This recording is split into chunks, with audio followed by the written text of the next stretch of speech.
Hey, welcome to episode number 2 of our Pathway to the Canadian Death Race, our run to finish.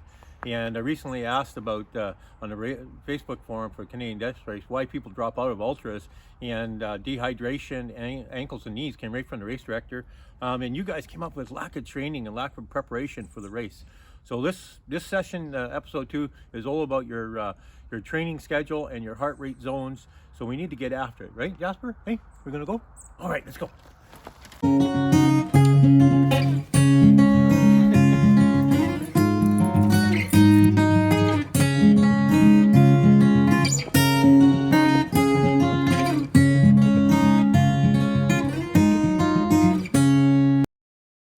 I'm off for my fun run. You enjoy your fun run.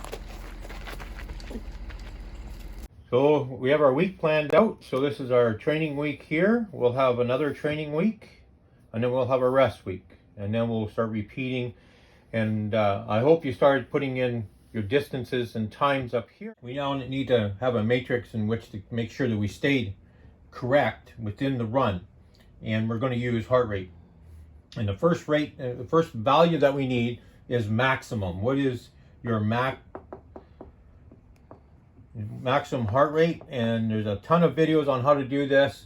The real simple way, and you'll be within your close, is 220 minus your age is going to equal your max. So in my case, I'll be 60. So that works out real quick. And my maximum heart rate is around 160 beats per minute. So now that we have our maximum heart rate figured out really quick, we're going to do our aerobic heart rate. And that's another number. It's really simple, 180 minus my age.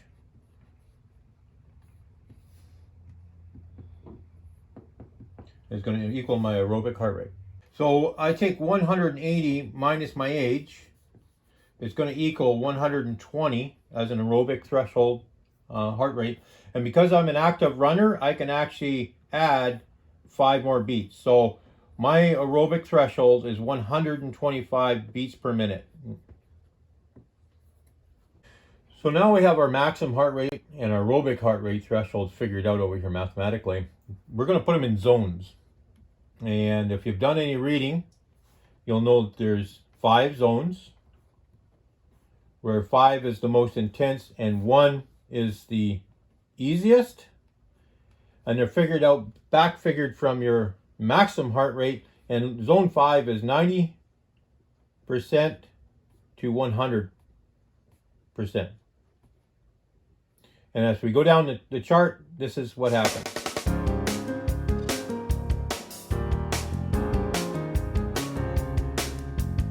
Now let's fill this in. The maximum, of course, 100% of 160 is 160, but the bottom part is 90% of 160, which in the case of is 144 beats per minute. Now that's going to be the start of the end of that zone, and was 128, and so on. Now we have our heart rate zones for each one. We have our ratio, or our values for each zone, and that's what we're going to work with. I don't get it. Aerobic run, long run, tempo run, and what's with this fun run thing? I don't get it. I'm just down here throwing it out, doing miles of smiles. I gotta be doing good for the death race, right? Isn't that how it's done? Just put lots of miles in. All the runs are the same. You just give a different name for a different day. So this is referred to as easy here, moderate, and of course that's redlining here. And you notice our aerobic threshold heart rate is figured at 125. It sits right in zone 3. So zone 3 is what you're going to do your aerobic run in. So you're going to be 125, in my case, 125 beats, no more. So it's going to be that equal to or less than 125 beats, and I cannot exceed that during the aerobic run. The fun run, where does that fall? Well, it's going to creep up out of easy a little bit, but we're not going to go right to the end of moderate. We're going to play right in this little bit. So this one here for me is 125 to 135 beats per minute. It's going to be in that range. So I'm going to keep it in that range. All right, so that means that guy over here is exactly the same. 125 to 135. There's some areas where you're going to really push and come up into 140s. Stop, walk, do whatever you do, get it back down to 135. You'll barely break a sweat on these, and this one you definitely won't break a sweat in. All right, the tempo run. Remember I mentioned that this is like a race? Well, it's exactly that. So we've got all the heart rate zones except for maybe this one, and if we are going to grace into zone 5, it's going to be at the end of your zone, end of your tempo run. Again, let your lastest 2 kilometers be your fastest 2 kilometers. So we've got everything from 125 all the way up to 144, and only the last little bit are you allowed to get up into the 160s. All right, because if you start off in 160, it's all for naught. So play in here for the majority, 75%, and then at the end you're going to kick it up and bring it up into the maximum heart rate zone 5. So now the long run. I'm going to tell you that all heart rate zones are open to you. This is time. This one's based on time. And 125, obviously the lower end of that scale. You might even drop down a little bit, get into the real easy zone. And for the majority, it's like the tempo run.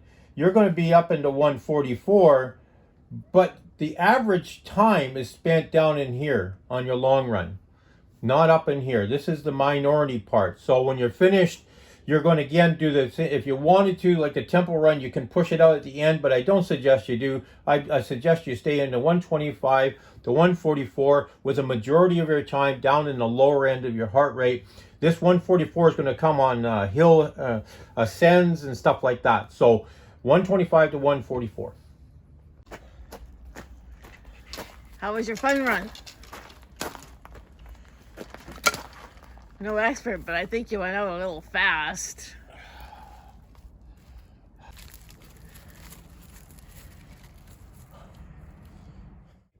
This one here is OFN.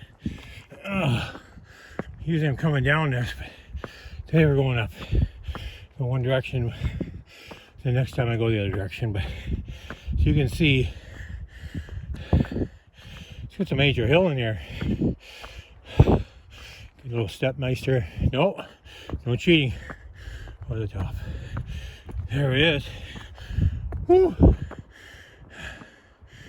And you're rewarded. Whew. Always like that hill. Hey, hi. How you doing? Thanks for that. I'm over here on the OFN trail in the Benson Creek Falls Recreational Park area. You're not in the park, but you're close. And yes, it's just another beautiful trail. Part of the Nanaimo, when you're in Vancouver Island in the wet coast. Enjoy. Good pair of long winter running gear. What's that mean? What's that?